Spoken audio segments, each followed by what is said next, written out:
Africa has some of the fastest growing economies in the world.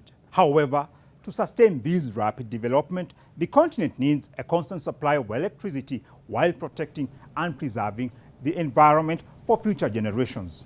Hundreds of millions still lack access to electricity in Africa, but things are bound to change for the better.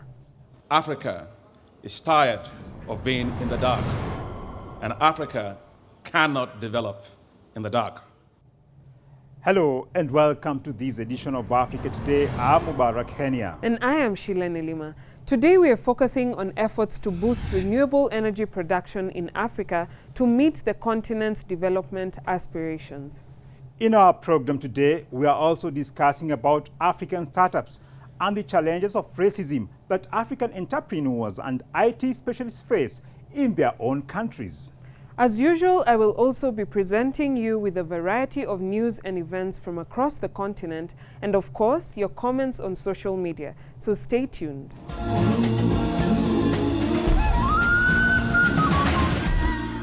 Renewable energy in Africa. Pre-COVID-19, Africa had some of the fastest growing economies in the world, and the trend is expected to continue after the pandemic is over. Economic development in Africa is tied to sustained growth in the power sector. The president of the African Development Bank elaborates here. Africa is tired of being in the dark, and Africa cannot develop in the dark. Just take a look at how lack of electricity drags down Africa's growth and development. For decades, Africa has continued to export raw materials. As it does, it is subject to global commodity price shocks, as we are already witnessing today. The reason why Africa exports raw unprocessed materials is simple. Africa does not have electricity. The lack of access to power has pushed Africa down to the bottom of global value chains. Africa does not just need electricity, but it needs to tap its electricity from clean and renewable sources to preserve the continent's environment for future generations. According to the International Renewable Energy Agency, Africa is rich in renewable energy sources, including hydro, sun, wind, and others. And what is needed is proper planning to tap the energy. The agency says decisions made today will shape the continent's energy sector for decades. To discuss this issue further, we are joined by Simon Kiragu Muigai, a Nairobi-based energy consultant, and Dawi Root, the chief economist, Efficient Group in Pretoria. Now let's start off with Mr. Kiragu Muigai. Thanks a lot for your time. Now, Kenya is among the African countries with good progress in the field of renewable energy. What is the current state of energy supply in Kenya, and what actions have been taken there to promote renewable energy as a viable alternative? Oh, thank you. So our current installation of energy is about 2.3 gigawatts. This comprises of 57%, which is hydro. We have 32%, which is thermal. And solar and wind account for less than or about slightly above 1%. Still on the consumption side, we have about 68% that rely on biomass. 68% of the total population of the Kenyan population, which is about 44 million people. And we have people using petroleum-based energy, which is about 22%, and the electricity about 9%. So when I talk of the installed capacity, runs about 1,429 megawatts, and which is a shortfall because our demand is about 1,600 megawatts. Thanks for that, Kiragu Muigai, Nairobi-based energy analyst. Now, as Kiragu Muigai mentioned, wind energy is one of the renewable energy sources that Kenya is tapping.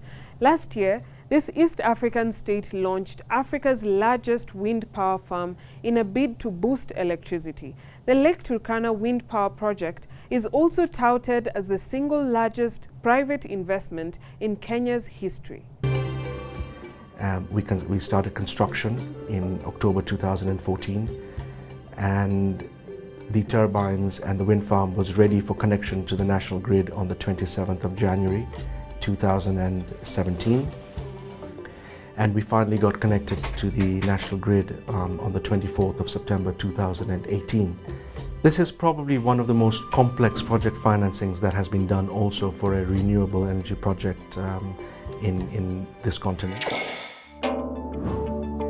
An international consortium of lenders and producers, which includes the African Development Bank and the European Investment Bank, came together to install the 365 wind turbines at the Turkana Wind Power Project. The total cost of this project was around $700 million. Protection of the environment was a major incentive for international lenders supporting the Turkana Wind Power Project. The construction of the biggest wind farm in Africa in one of the most remote and inaccessible areas of Kenya is an impressive show of expertise in logistics and engineering. And it's a dream come true. When I look in front of me now and I can see these row of turbines, it's something that we had seen for 9 years on plans, on paper. To see it now that it's really happening, it's a great satisfaction.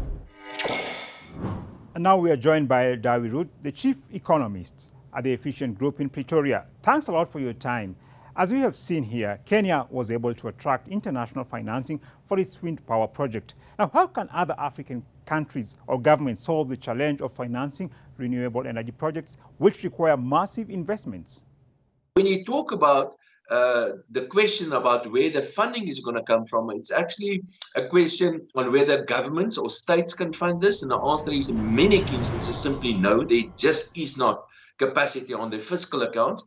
But I do believe that the private sector can provide the necessary investment in energy sources or renewable energy investments. And for the private sector to invest in renewable energy, of course, the other things are important. Other things like, for example, the protection of private property rights to fix certain institutions in Africa, like, for example, a working government and like, for example, a working judiciary and things like that.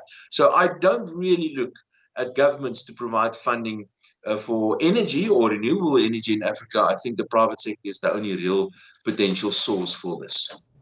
Thanks for that, Dawi Root in Pretoria, South Africa. A World Bank report says 1 in 3 people lack access to electricity in Africa, of which 87% live in rural areas. Efforts to improve these figures have been initiated through the exploration and development of renewable energies throughout the continent. Solar energy has gained popularity in Africa due to its many advantages, including accessibility and affordability to most homeowners. A solar power expert in Rwanda explains here on its accessibility. Renewable energy, specifically solar, is very important because the grid transmission line is not spread out in the whole country. So we need sources of energy closer or produced within the community, within the area, in order for people to access the energy. What would be the economic impact of increased use of renewable energy in Africa? Africa is especially well situated geographically to really tap into that energy source, especially solar. And that can be used for things like, for example, office blocks, and it can be used for houses. Unfortunately, renewable energy is not really suitable for so-called baseload. As COVID-19 hits the fossil fuel industry, a new UN report shows that renewable energy is more cost-effective than ever, providing an opportunity to prioritize clean energy in economic recovery packages and bring the world closer to meeting the Paris Agreement goals. Can African countries rely on renewable energy to drive the continent's economic growth? And when you talk of increased shares of renewable energy in the energy mix, is one way to improve the quality of economic growth. So what basically that means is that renewable energy consumption has significant positive impacts on inclusive growth, right? So by this, we are talking of increased GDP. Based on the inclusive growth, because when you have high numbers of employment, then you have a greater value of GDP in a country if you have more people employed. Speaking during the inauguration of the massive Lake Turkana wind power project, Kenyan President Uhuru Kenyatta said the commissioning of the project is a testament of Kenya's commitment to pursue clean and renewable sources of energy. This occasion signals our continued commitment to honor our pledges to the people of the Republic of Kenya. And we are doing this by ensuring that the electricity needed to power our shared aspirations for social economic transformation of our land and nation is generated from clean, renewable, and green sources of energy. My administration is on course to realize sustainable development, which is anchored in intergenerational equity by utilizing the resources and potential of today without compromising the Kenya of tomorrow. The anticipated economic development in Africa post-COVID-19 will largely depend on bringing electricity to over 600 people in the continent who are still in the dark. Renewable energy will certainly be the key to a brighter and developed Africa.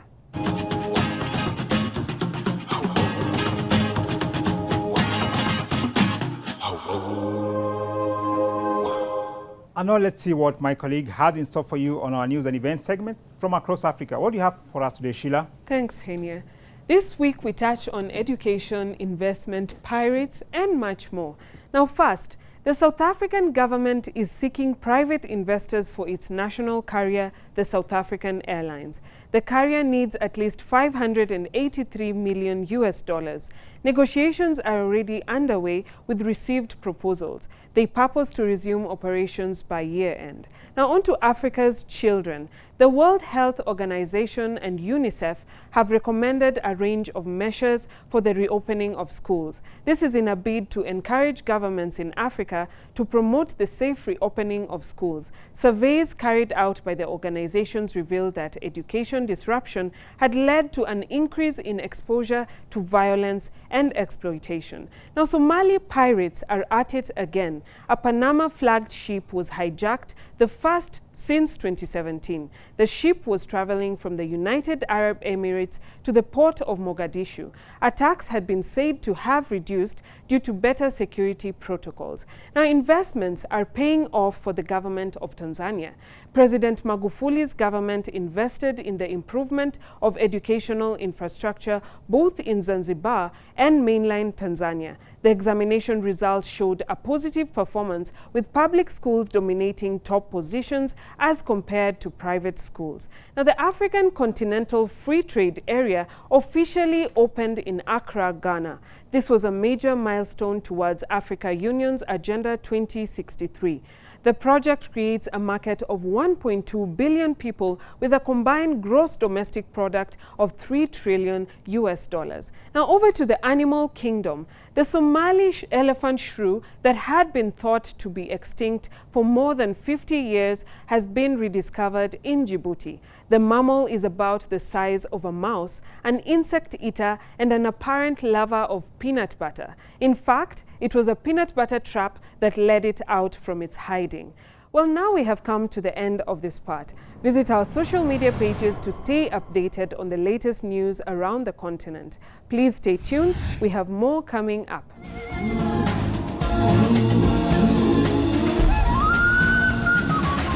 Digital colonialism.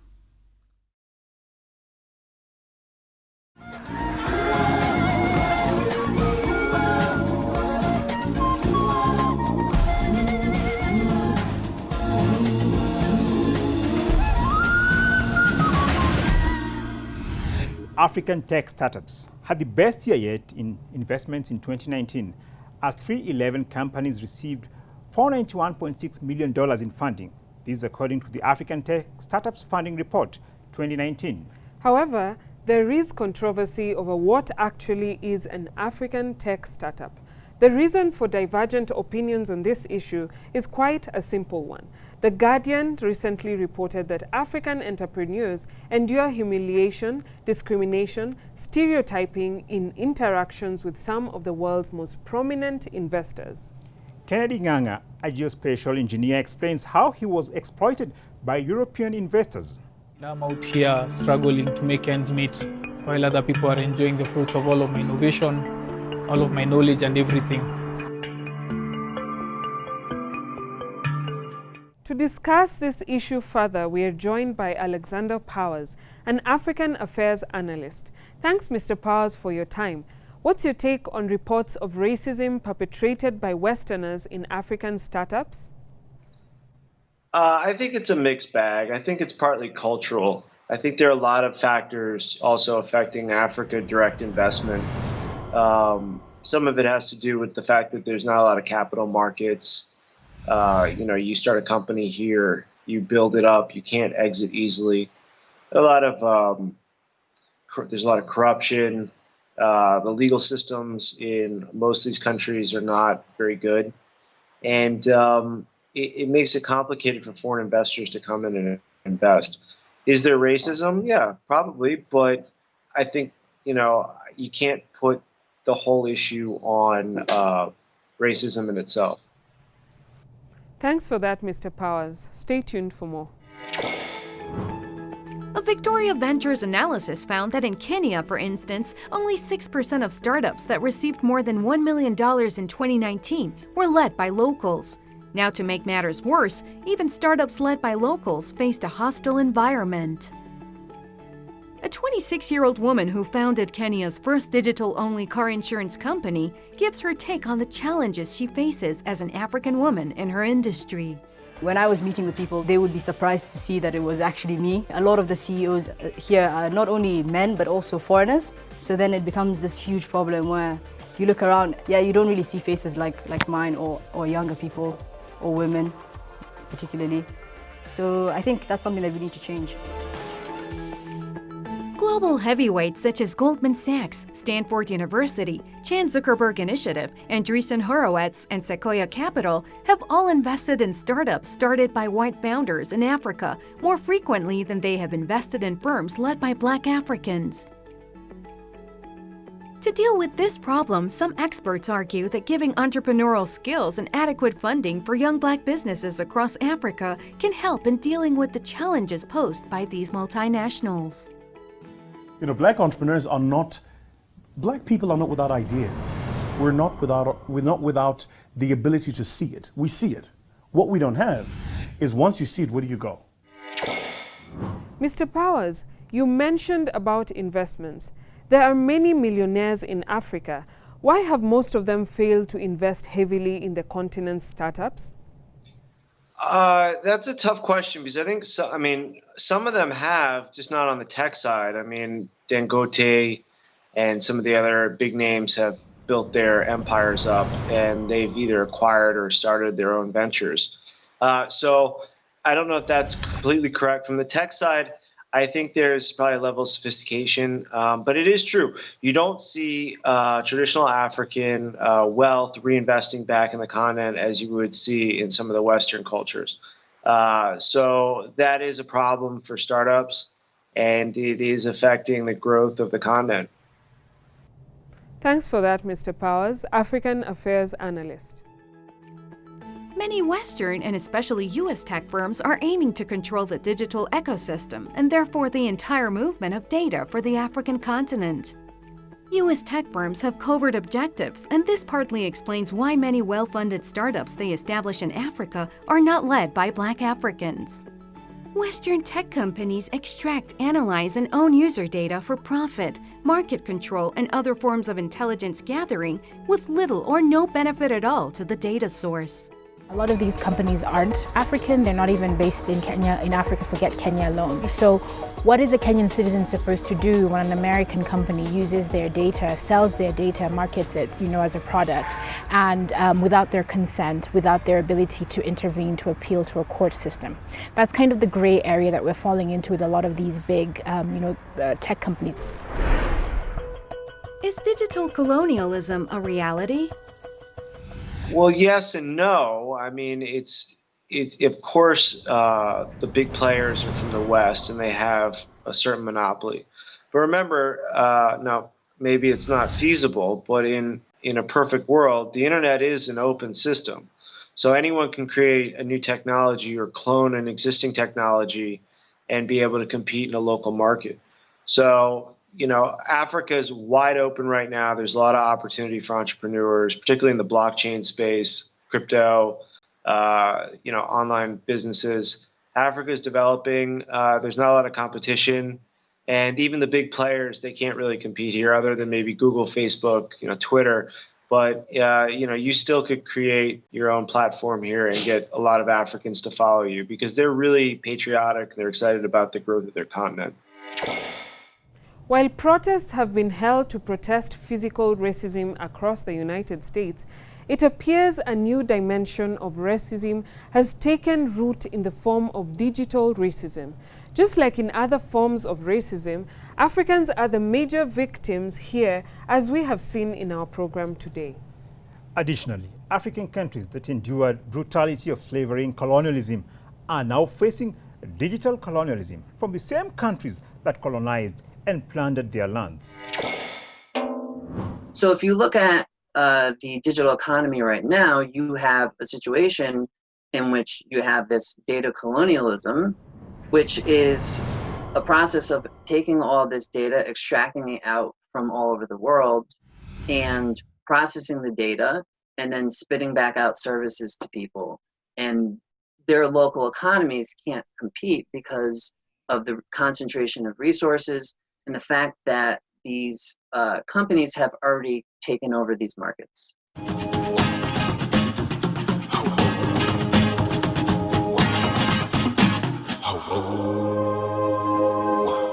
Thanks for staying tuned.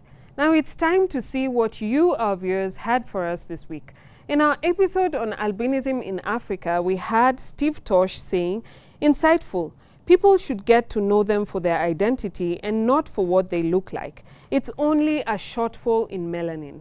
We also had Pezeshke Bedune Mars saying, "Dr. Imadi is one of the best Iranian doctors. God protect him for all the people of the world." We also had at iCloud2 stating, "Albinos are white Europeans, first name and first given, so don't get mixed up with born European albinos and infectious black Africans with albinism." Well, one of our own, Saima Karimpour, replied to that saying, "The definition of albinism is an organism with complete absence of melanin, and albinism can be defined as a congenital disorder." The program was based on the medical aspect of albinism in general. We also had Linda Oliver on our coverage of the Nile dispute asking, were the talks successful? Well, Linda, the Nile Dam talks are still ongoing. Watch out for updates on this and so much more. Want to find out what's happening in the African continent? Then follow our pages on Twitter and Instagram. We'd love to hear from you, so tag us in your posts, images and videos, and we shall share them right here for you.